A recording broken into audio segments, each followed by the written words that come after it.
Ya, baik. Assalamualaikum warahmatullahi wabarakatuh.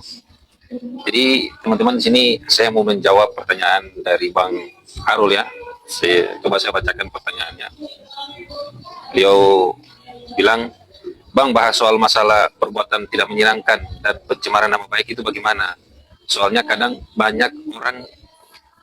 sering banyak orang jaga berancam pakai pasal itu. Orang-orang ini kasihan yang tidak paham hukum. Ya, jadi begini teman-teman ya. Perbedaan antara eh, pasal perbuatan dan tidak pasal perbuatan tidak menyenangkan dan pencemaran nama baik itu memang agak beririsan ya. Perbedaannya itu tidak terlalu jauh. Perbedaannya itu hanya sedikit saja.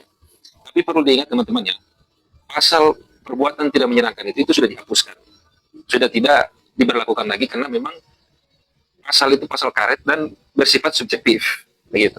Nah, setelah ada putusan MK, pasal itu berubah, sudah bukan lagi perbuatan tidak menyenangkan, dia berubah menjadi, kalau di dalam KUHP baru ya, dia berubah menjadi pasal terkait dengan memaksa orang dengan kekerasan begitu. Nah, jadi teman-teman, kalau ada orang yang membuat kita tidak senang dan perbuatan itu mengarah ke perbuatan tidak menyenangkan, selama dia tidak menggunakan kekerasan, maka itu sulit untuk diproses, setengah mati untuk diproses.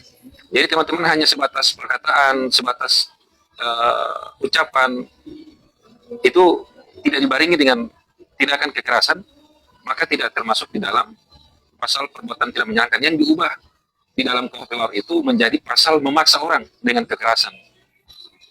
Nah, untuk pencemaran nama baik, pencemaran nama baik ini itu unsur syarat utamanya itu harus menyerang kehormatan, harkat dan martabat manusia itu. Yang merasa bahwa dia dicemari namanya itu yang pertama yang harus dia lihat bahwa perkataan itu menyerang kehormatannya atau tidak. Selama perkataan teman-teman itu tidak menyerang kehormatan seseorang, maka itu tidak dapat dikategorikan pencemaran nama baik, ya. Begitu. Jadi teman-teman, kita harus pintar-pintar menilai ya, karena tidak semua peristiwa yang terjadi itu bisa dikategorikan peristiwa pidana. Begitu. Jadi ada namanya fakta real dan fakta hukum. Begitu. Nah, penilaiannya di situ ya teman-teman ya. Buat Bang Arul, sedikit penjelasan yang mungkin bisa menambah wawasan kita semua ya. Terima kasih. Wassalamualaikum warahmatullahi wabarakatuh.